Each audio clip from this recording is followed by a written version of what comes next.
ओम शांति। आज की तारीख है 5 जुलाई 2017। साकार महावाक्य। बाबा कहते, मीठे बच्चे, सभी संग तोड़ मुझे एक परमात्मा से योग लगाओ तो तुम मेरी पुरी में आ जाएंगे, अंत मते सोगते हो जाएगी। आज का प्रश्न, जो साइलेंस अवस्था में जाने का पुरुषार्थ करते हैं उन्हें क्या अच्छा नहीं लगता? उन्हें घड़ी का आवाज भी अच्छा नहीं लगता, क्योंकि स्वदेश माना इनकॉर्पोरियल वर्ल्ड में कोई भी आवाज नहीं है। इसलिए तुम वाणी से परे जाने का पुरुषार्थ करते हो। तुम्हें अशरीरी हो अपने स्वधर्म में टिकना है।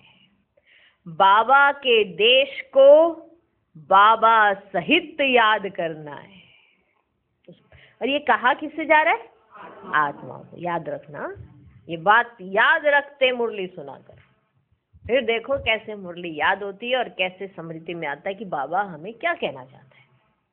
ठीक है, कहीं समझने का प्रयास करते हैं लेकिन अपनी स्थिति में स्थित नहीं होते, तो कैसे प्रयास करेंगे और कैसे स्मृति में रहेगा कि आज बाबा ने क्या कहा था। कहे तो बाबा आत्माओं से रहा है ना, शरीर से तो तुम्हारे कह नहीं रहा। और तुम शरीर में बैठकर ही सुनने बैठ गए। शरीर के द्वारा सुनो, शरीर में रह के मत सुनो।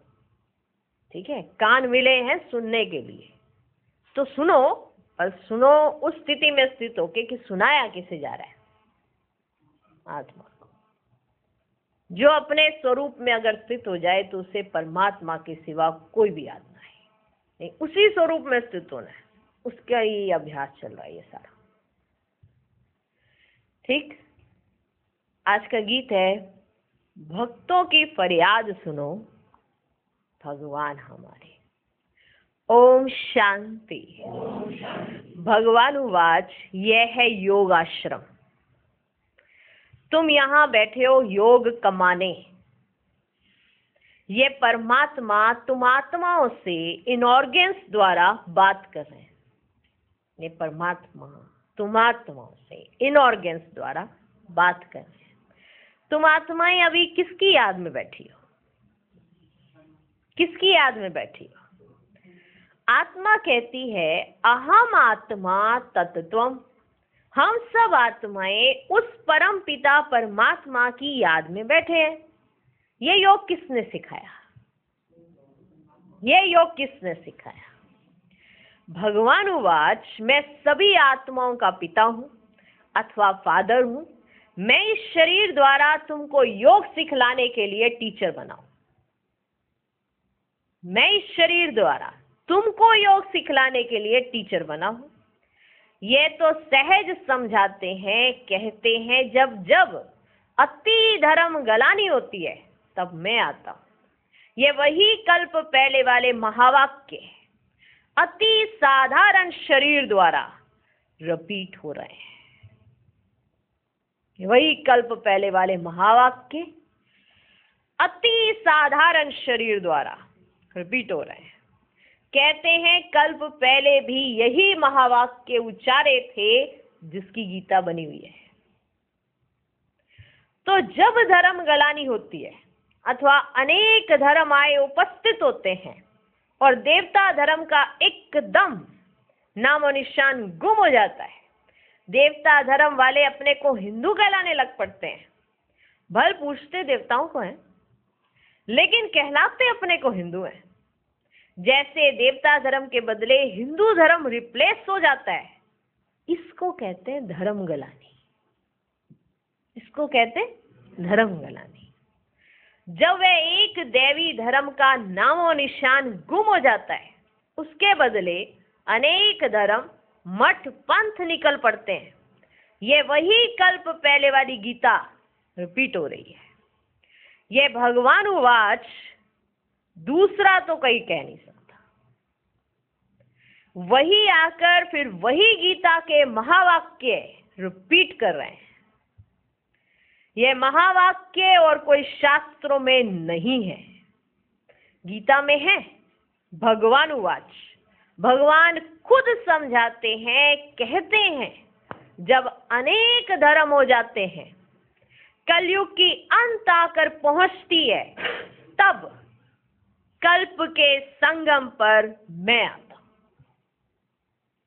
क्योंकि कलयुग को कहा जाता है तमो प्रधान, सतयुग है सतो प्रधान, जहां परम पिता परमात्मा का गॉड गॉडेज राज्य अथवा देवी देवताओं का राज्य चलता है। वह भी इस ही स्टेज पर चलता है, इसी स्टेज पर चलता है। वैकुंठ कोई दूसरी जगह नहीं है कि यहाँ नहीं, ऐसे यहाँ कलयुग चल रहा है वैकुंठ कहीं और चल रहा है, नहीं।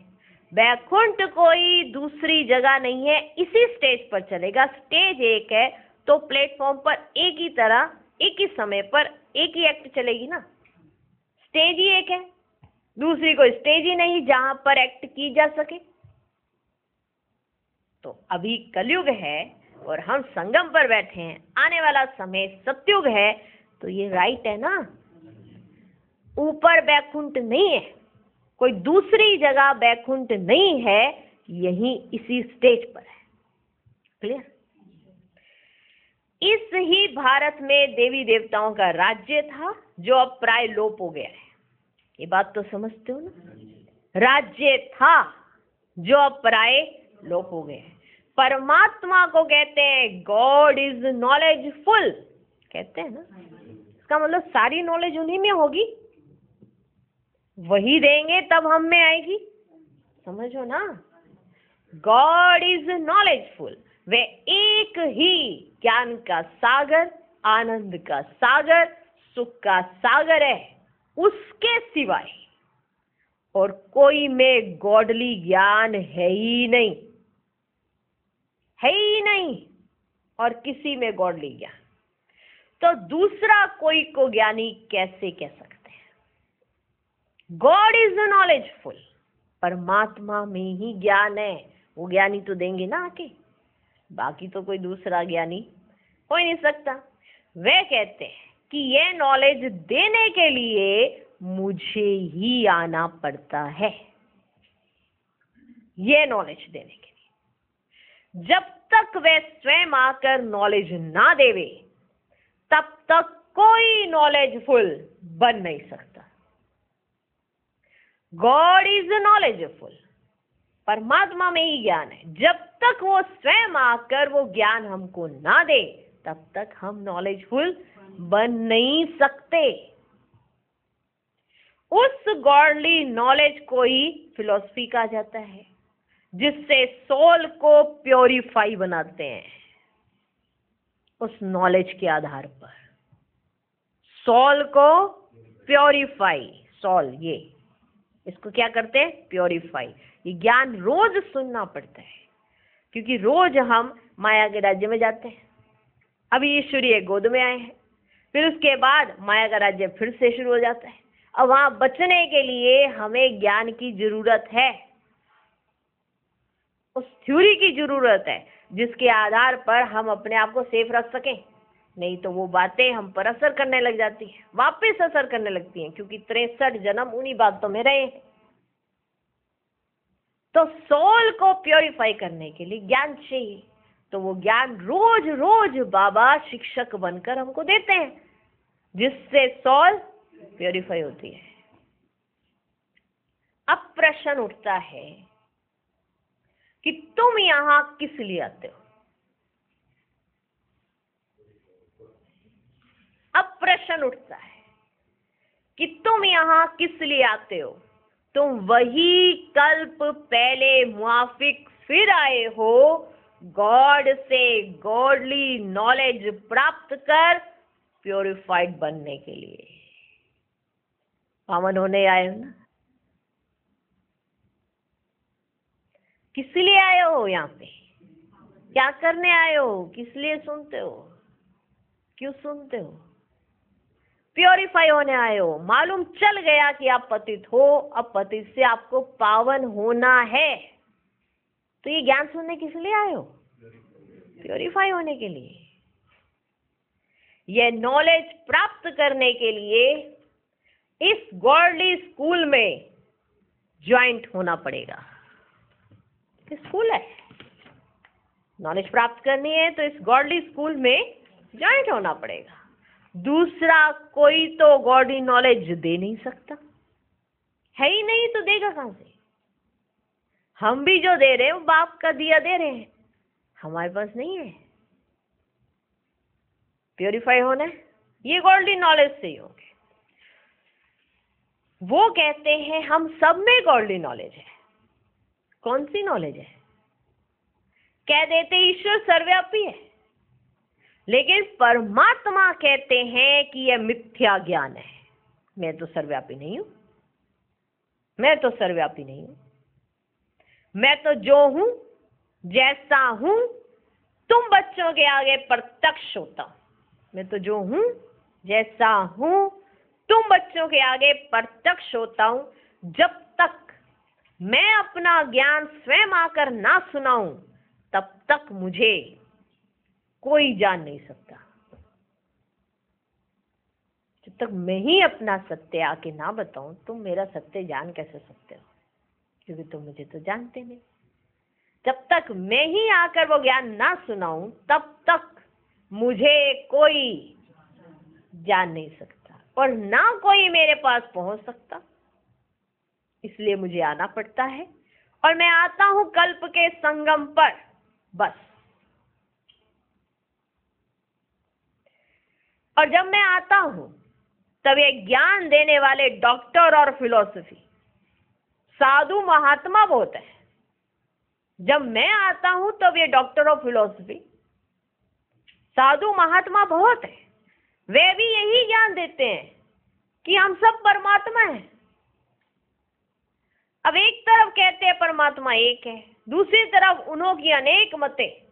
अब किसको मानना चाहिए? एक तरफ कहते हैं परमात्मा एक है और दूसरी तरफ उनकी अनेक मतें। अब बताओ, सोचो, परमात्मा जब आते हैं ये ज्ञान देने कि मैं कौन हूं, तब तक डॉक्टर और फिलोसफी साधु संत महात्मा बहुत निकल चुके होते हैं कि वो ये सब कह रहे होते हैं कि हम सब परमात्मा हैं। उसके बीच में वो सत्य ज्ञान, सोचो, झूठे इतने निकल पड़ते हैं कि सच को कोई पहचान ही नहीं पाता। सब कह रहे हैं हम है, ये हम है, हम ही परमात्मा है, हम ही परमात्मा है। और जब परमात्मा आता है कहता है मैं परमात्मा हूं, तो कोई पहचान ही नहीं पाता। सब ये कह रहे होते हैं हम सब परमात्मा है। अब एक तरफ कहते हैं परमात्मा एक है, दूसरी तरफ उन्हों की अनेक मतें। अब किसको मानना चाहिए? उन्हों को गॉड ने तो मत नहीं दी ना, गॉड ने तो मत नहीं दी ना। एक तरफ है गॉड की एक मत, दूसरे तरफ इतनी अनेक मतें। तब परमात्मा कहता है इतने सब अनेक मत को खल्लास कर एक मत स्थापन करने मुझे आना पड़ता है। इतनी सारी अनेक मतें हो जाती हैं, उन सब को खलास कर मुझे एक मत स्थापन करने मुझे ही आना पड़ता है। कल्प कल्प का यह प्रोग्राम मेरा अनादि नूंदा हुआ है। ये मेरा कल्प कल्प का प्रोग्राम अनादि नूंदा हुआ है। दूसरे किंग आदि का तो 8-10 दिन का प्रोग्राम रखते हैं, लेकिन परमात्मा का तो कल्प कल्प का प्रोग्राम अनादि गीता में नूंदा हुआ है। ब्रह्मा के गुप्त वेश में ब्रह्मा तन में आकर कहते हैं कि मैं वही श्री कृष्णपुरी स्थापन करता हूं, जहां होली गॉड गॉडेज राजा रानी तथा प्रजा होते हैं। तो वह स्थापन कर फिर कृष्ण के रूप में वहां जन्म लेते हैं। ये तो बिल्कुल साफ बता रहे हैं बच्चे, अब वही गीता का एपिसोड रिपीट हो रहा है। मौत है सामने, इसलिए सभी संग तोड़ मुझे परमात्मा से योग लगाओ तो अंत मते सोगते होगी, तुम मेरी पुरी में आ जाओगे। ये वही गीता एपिसोड रिपीट हो रहा है। परमात्मा इस तन में बैठ अपने बच्चों आत्माओं को कहता है, मीठे बच्चे, मैं अपने अनादि प्रोग्राम परमान आया हूं। मैं अपने अनादि प्रोग्राम परमान आया हूं। अविनाश सामने है, इसलिए मुझ बाप से योग लगाओ और सभी संबंधियों को भूल जाओ, अथवा सब दीवे बुझाकर एक दीवा जगाओ, तो मैं तुमको पापों से मुक्त कर अपने पास बिठा दूंगा। सभी दीवे बुझाकर एक दीवा जगाओ, तो मैं तुमको पापों से मुक्त कर अपने पास बिठा दूंगा। इस तन द्वारा स्वयं परमात्मा बोल रहे हैं। कैसा सहज समझाते हैं। कहते हैं, भल घर में जाकर योग लगाओ, वापस तो सबको जाना है। ऐसे तो नहीं कि सिर्फ बूढ़े जाएंगे, बच्चे बच जाएंगे। देखा, जापान में बॉम्ब छोड़ा, जापान में बॉम्ब छोड़ा तो छोटे बड़े जानवर पंछी सब मर गए या सिर्फ बूढ़े मर गए? वह तो छोटी रिहर्सल थी, वह तो छोटी रिहर्सल थी। अभी तो बहुत इम्प्रूवमेंट हो रही है, देख रहे हो ना। बॉम्ब तैयार हैं, हिस्ट्री रिपीट अवश्य होगी। तो तुम मुझ परमात्मा को याद करो, दूसरा न कोई। जैसे मीरा को एक गिरधर ही याद था और सब लोक लाज कुल की मर्यादा छोड़ दी, वैसे ही तुम मुझ परमात्मा को याद करो। दूसरे जो मामा चाचा याद पड़ते हैं, उसका संन्यास करो। यह सब कलयुग के बंधन है। तुम मेरे से योग लगाने से ही मेरे से मिल सकते हो। जब अपने को बच्चा समझे, बाबा से योग लगाएं, तब वो खुशी आवे। जब अपने को बच्चा समझे, बाबा से योग लगाए, तब वो खुशी आवे। लेकिन उल्टा योग लगाते तो वह खुशी नहीं आती। बच्चा समझे, बाबा से योग लगाए, तो वो खुशी आवे। उल्टा योग लगाते तो वह खुशी नहीं आती। यहां बहुत आते हैं, कहते हैं हमारा मन वश नहीं होता, वह आनंद नहीं आता। अब आनंद का सागर तो परमात्मा है, उनसे योग लगाते नहीं तो आनंद कैसे आएगा? कैसे आएगा आनंद? उनसे योग लगाते नहीं, आनंद का सागर परमात्मा है, उनसे योग लगाया नहीं तो आनंद कैसे आएगा? पास्ट कर्मों अनुसार सबको अपनी अपनी बुद्धि मिली हुई है। पास्ट कर्मों अनुसार सबको अपनी अपनी बुद्धि मिली हुई है। इसमें परमात्मा क्या करे? अपनी अपनी बुद्धि मिली हुई है सबको। पास्ट कर्मों अनुसार जैसा जैसा जिसने अच्छे कर्म किए उसी हिसाब से उसको बुद्धि मिली है। इसमें परमात्मा क्या करे? परमात्मा तो सबको इकट्ठा पढ़ाते हैं, इकट्ठा पढ़ाते हैं। कोई तो यहां ही पढ़कर फिर पढ़ाने लग पड़ते हैं। कोई तो पहली पोथी में ही मूंझे हुए हैं। तो यह भी बुद्धि का चमत्कार है। पहली पोथी मतलब पहला पाठ ही पक्का नहीं तो आगे क्या बढ़ोगे? कोई तो पहली पोथी में ही मूंझे हुए हैं, पहली पोथी में ही मूंझे हुए हैं। तो यह भी बुद्धि का चमत्कार है। क्लास में भी कोई पहला नंबर आते, कोई फेल होते। क्यों? क्योंकि बुद्धि पर सारा मदार रहता है, इस बुद्धि पर सारा मदार रहता है। इसमें परमात्मा क्या करे?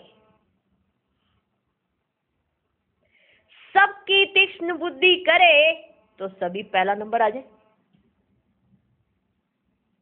सबकी तीक्ष्ण बुद्धि कर दे, चलो इसको तेज बुद्धि का वरदान दिया। अगर ऐसे सबकी करे फिर तो सबके सब पहला नंबर आ जाए। जब कोई पर ग्रहचारी होती है तो कितनी भी दवाई करो उसका असर नहीं होता। जब किसी पर ग्रहचारी होती है ना तो कितनी भी दवाई करो उसका असर नहीं होता, और जब उतरने का टाइम आता है तो मिट्टी चपटी से भी बीमारी ठीक हो जाती है। तो जब किसी के ऊपर ग्रहचारी आती है तो कितनी भी दवाई की जाए वो ठीक नहीं होती, लेकिन जब उस उतरने का टाइम आता है तो मिट्टी चपटी से भी बीमारी ठीक हो जाती है। तो जब समय आएगा तो ये पॉइंट्स भी किसकी बुद्धि को टच हो जाएंगे। वो घड़ी तो आनी ही है जब आपकी बुद्धि बाप के साथ जुड़ जानी ही है। वो घड़ी तो आएगी ही आएगी। फिर उस घड़ी में क्या करेंगे कि फिर ये कोई नहीं दिखाई देगा, ना तुझे ना मुझे, कुछ नहीं नजर आना, सिर्फ बाबा ही नजर आना। डायरेक्ट शिव बाबा सुना रहा है। तो बड़ा वंडर लगता है बाबा को भी, मना इतना समझाने पर भी कोई ना समझे तो बाबा यही समझ लेते हैं शायद इन पे ग्रहचारी बैठी है। लेकिन ये तभी कहा जाता है ग्रहचारी बैठ गई है। कहीं कहते हैं हाँ मेरे पे तो ग्रहचारी बैठी है। अरे जब परमात्मा तुम्हारी ग्रहचारी उतारने आ जाए तो ग्रहचारी क्या चीज होती है। लेकिन ये जो समझने वाली बुद्धि चाहिए ना कि जिसके साथ हो परमात्मा उसे आंच भी नहीं आ सकती है। लेकिन कहीं आंच महसूस कर लेते हैं लेकिन परमात्मा को महसूस नहीं करते। निश्चय निश्चय की बात है, और ये निश्चय भी बुद्धि में ही आता है। देखो ये बुद्धि जो आपको राइट डिसीजन देगी वो तब देगी जब इस बुद्धि में बाबा का दिया ज्ञान सारा दिन टपकता रहेगा। अपनी बुद्धि चलाओगे तो उल्टा ही तो ज्ञान टपकाओगे, और फिर उल्टे ज्ञान से तो कभी खुशी नहीं पाओगे। उल्टी याद से तो बाबा की याद नहीं टिक पाएगी, खुश रह नहीं पाएगी। सब बन जाओगे, एक ही पॉइंट में आपको सब टच होने लगेगा और आपको उस समय रियलाइज होगा कि अरे काश ये हमने पहले समझा होता। जब ग्रहचारी बैठती है तो हर बात बहुत बड़ी बड़ी लगती है, जब वो उतरने पे आती है ना तो चुटकियों में उतर जाती है। जब कोई पर ग्रहचारी होती है तो कितनी भी दवाई करो उसका असर नहीं होता, और जब उतरने का टाइम आता है तो मिट्टी चपटी से भी बीमारी ठीक हो जाती है। तो जब समय आएगा तो ये पॉइंट्स भी किसकी बुद्धि को टच हो जाएंगी। अभी कहीं नहीं सुनते हैं, आगे चल सुनने लग पड़ेंगे। इसमें हमको राजी रहना पड़ता है, इसमें हमको राजी रहना पड़ता है। हमको परमात्मा के आने जाने ज्ञान सुनाने की गति नहीं आ रही है ना। बाबा अगर ये सोचे हाय पता नहीं क्या करे जा रहा है तो ऐसे मूंझ नहीं जाएगा बाबा, लेकिन इस बात से राजी रहता है कि एक दिन तो आना है जब इनकी बुद्धि के कपाट खुलने हैं। तो पहला बाबा का पुरुषार्थ जो कराने आया है, फिर बाबा समय पे डाल देता है जो उसने कराना ही है। पहले बाबा का पुरुषार्थ, बाबा यहाँ पुरुषार्थ कराने आए, कल ही कहा ना बाबा ने, बाबा पुरुषार्थ कराने आया है कि आप कर लो, समय से पहले कर लो, फिर कल को समय ने तो कराना ही है। बाबा के समझाने का देखो कितना मना, कितनी गुह्यता भी है और कितना सहज करके बाबा समझा देते हैं कि बच्चे समझ जाए। तो परमात्मा के आने जाने ज्ञान सुनाने की गति ही न्यारी है। दूसरी मुरली। ओम शांति। घड़ी का भी आवाज नहीं चाहिए, क्योंकि अभी हमारी वानप्रस्थ अर्थात वाणी से परे अवस्था है। हम वाणी से परे जाते हैं इनकॉर्पोरियल वर्ल्ड, जहां आत्माएं रहती है, वहां वाणी नहीं है, सुप्रीम साइलेंस है। एक होती साइलेंस, बाबा ने कहा सुप्रीम साइलेंस है। सुप्रीम साइलेंस माना उसमें कोई भान नहीं होता किसी भी चीज। साइलेंस का भी अपने आप में एक भान नहीं, बस साइलेंस है, सुप्रीम साइलेंस है। तो इस साइलेंस अवस्था में पहुंचने का पुरुषार्थ करते हैं, इसलिए आवाज अच्छा नहीं लगता। उस स्वदेश में आवाज नहीं होता है, इसलिए वानप्रस्थ अर्थात वाणी से परे जाने के लिए हम पुरुषार्थ करते हैं। वानप्रस्थ का अर्थ ही है निर्वाण देश में जाना, जहां हम, तुम और सारी दुनिया की सोल्स निवास करती हैं। ये कॉर्पोरियल वर्ल्ड तो है पार्ट बजाने के लिए स्टेज, समझते हैं? ये कॉर्पोरियल वर्ल्ड तो है पार्ट बजाने के लिए स्टेज, बाकी बिगर पार्ट वहां स्वीट साइलेंस होम में जाकर निवास करते हैं। यह साकार खेल चलता है आकाश तत्व में और अहम आत्माओं का देश है महातत्व में। ये बहुत दूर देश है। तो जो उस साइलेंस देश से योग लगाए बैठते हैं, उनको घड़ी का आवाज भी अच्छा नहीं लगता। इसको कहा जाता है अपने असली स्वधर्म में टिकना, अर्थात समझ में आया? समझ में आया? इसको कहा जाता है अपने असली स्वधर्म में टिकना अथवा अशरीरी हो रहना, अर्थात अपने बाबा के देश को बाबा सहित याद करना। क्योंकि अपना बाबा है उस दूर देश का रहने वाला, जहां से आता है इस पराये देश में। पराये देश में क्यों आता है? अपनी बादशाही स्थापन करने और गुप्त वेश में आता है। उनका पार्ट है इनकार्गनिटो। जैसे तुम्हारा ये पुराना शरीर है, परम पिता परमात्मा कहता है मुझे भी पुराने शरीर में इस पुरानी सृष्टि का विनाश कर नई दैवी सृष्टि स्थापन करने आना पड़ता है। तो इस पुराने घर में जो आएगा तो जरूर शरीर भी पुराना लेना पड़ेगा ना। जो इस पुरानी दुनिया में पुराने घर में आएगा तो शरीर भी पुराना लेना पड़ेगा ना। यहाँ नया दिव्य शरीर आए कहाँ से? क्योंकि इस दुनिया में तो कोई दिव्यता रही नहीं, तो दिव्य शरीर आए कहाँ से? तो वो भी है इनका पुराना तन, जिस तन से श्री कृष्ण की राजधानी स्थापन करते हैं। तो इनके पास जो आते हैं उनको पहले साक्षात्कार भी उस वैकुंठ का होता है। वैकुंठ की बाल लीला, रास लीला देखते हैं अथवा विष्णु का साक्षात्कार करते हैं। क्योंकि अगर सुप्रीम सोल का साक्षात्कार कराएं, तो वे समझ नहीं सकेंगे कि ये क्या चीज है। क्योंकि उस बाप का तो कोई को पता ही नहीं है कि यह कोई परमात्मा है। भल पूजा करते हैं लेकिन जानते कोई नहीं है।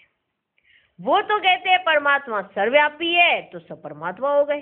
बाकी शिवलिंग के ऑक्यूपेशन का तो कोई को पता ही नहीं है कि ये हमारा परम पिता है, जो आकर स्थापना, विनाश, पालना करने अर्थ 3 रूप धारण करते हैं। वे तो इसी समय आकर अपना ऑक्यूपेशन बताते हैं और कहते हैं जिसको वैकुंठ की बादशाही का वारिस बनना हो तो यहाँ आकर मेरा बच्चा बनो। मेरा बच्चा बने तो वैकुंठ की बादशाही उसकी। मैं उनको संपूर्ण निर्विकारी बनाए अपनी राजधानी में ले जाऊंगा। मैं उनको संपूर्ण निर्विकारी बनाए अपनी राजधानी में ले जाऊंगा। यह आता ही है सभी मैली सोल्स को प्योरीफाई बनाने। मैली सोल्स माने गंदी कीचड़ में दबी हुई मैली सोल्स को प्योरीफाई बनाने। इससे प्रकृति भी पवित्र बन जाती है। वहां तो सोल्स भी प्योर, तो 5 तत्व भी प्योर होते हैं, है ही डिटी वर्ल्ड। तो फिर क्या? इस समय वेडिटिज्म की फिलॉसफी गुम हो गई है। कोई को पता नहीं कि डिटी वर्ल्ड भी यहां ही था, यहां था। कोई को पता ही नहीं कि डिटी वर्ल्ड भी यहां थी। वो समझते हैं ऊपर आकाश में कहाँ देवताएं रहते हैं, लेकिन उनके चित्र यहाँ है, हिस्ट्री यहाँ है, तो जरूर यहाँ हो गए है ना। ये दुनिया तो सर चलती रहती है, परले तो कब होती ही नहीं, होती ही नहीं है परले। अब सुनो, ये परले कब होती ही नहीं, जब विनाश हो जाता तो सभी सोल्स चली जाती हैं, बाकी दैवी धर्म यहाँ स्थापन हो जाता है। जैसे अनाज होता है, अनाज समझते हो? जैसे अनाज होता है तो सब नहीं खाया जाता है, सारा अनाज खत्म नहीं किया जाता है, इसलिए समझ में आ गया?